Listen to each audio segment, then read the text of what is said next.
Today, I will be giving you 4 things that was just simply not true in my case as a sickle cell patient, or things that I just didn't do that was recommended to me. So here we go. Number 1.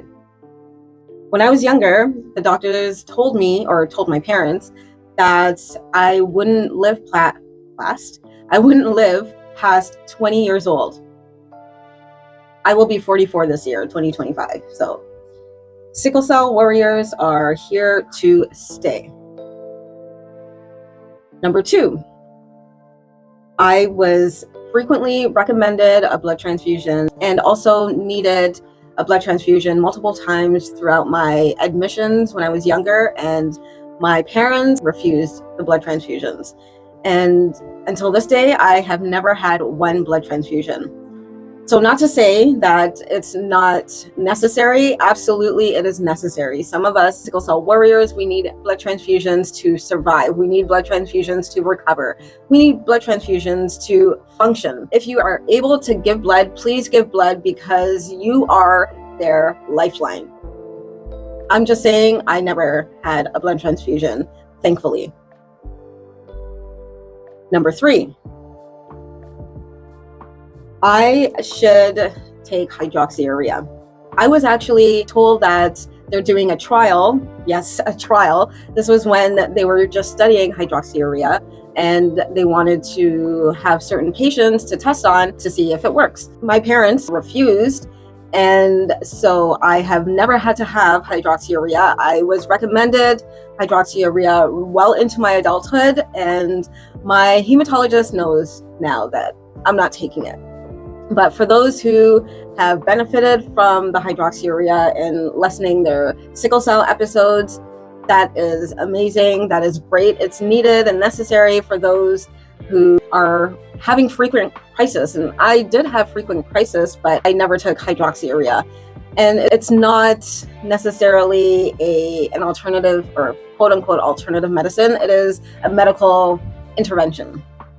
If I don't need to take medications, I'm not taking it.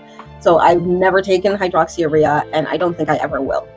Number 4 is that I was told, and I know in general, that I have a high probability of organ damage. We all have a high probability of organ damage as a sickle cell patient. There was a time that I did have gallstones, and this was when I was in high school. I was told that it was due to me having sickle cell. And the reason was that bilirubin can build up, and that can cause gallstones. And so I had my gallbladder taken out. As I grew older and have gotten into holistic nutrition and all of the rest, I was making some connections with what I was eating in high school for lunch almost every day. Not great at all. Fries and gravy. At the time, so good. To my gallbladder especially, not good. A study showed that a prevalence of 25.2% of gallstones was observed in patients with sickle cell disease, and 11 to 29-year-old patients have a higher incidence of gallstones.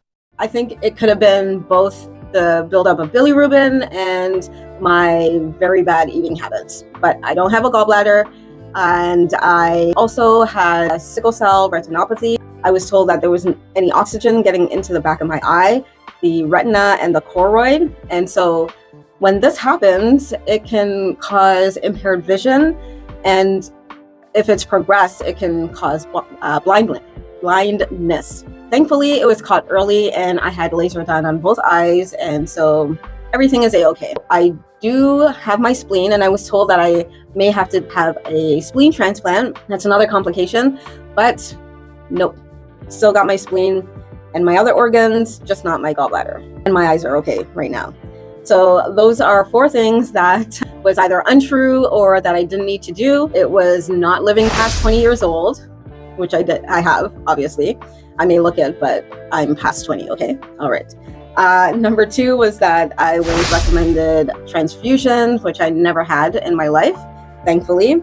And number 3 was that I should be taking hydroxyurea, which my parents refused. And then when I became an adult, I started refusing myself, and I haven't taken it, or any other drugs for that matter, only pain medication when needed. And number 4 was a high probability of organ damage and that I may need a spleen transplant or have that removed. That never happened. Thankfully, I've been pretty much thrust into the world of holistic medicine, alternative therapies, and just holistic wellness and health, body, mind, and spirit connection. These have helped me drastically in dodging certain things that are usually necessary for patients that do have sickle cell anemia. If you are able to live your life holistically, it is one of the best things that you can do. Learning about so many techniques and therapies, I am here today grateful that I haven't had to have any interventions that were major, and I hope that this can be motivation and inspiration to guide you into a more holistic way of living. Because if you are able to tune in, listen to your body, understand what your body needs, and replying in a positive way, knowing that you're doing this for your longevity, it is so very worth it. So there it is. I am a product of what I have learned, what I have been through, what I have been studying, and it has been such a dramatic shift in my life. If you are wondering, you can get better in terms of how your symptoms are, how your crisis comes, how the duration is, how the intensity is. If you're able to tune in, work holistically with your body, mind, and spirit, you will be a product of your own decisions. You can definitely help to lengthen the time in between episodes and shorten the duration of time when you do have a crisis, and just overall strengthen and respect your body to the utmost, because you are worth it and you deserve it. Thank you for watching and have a blessed day.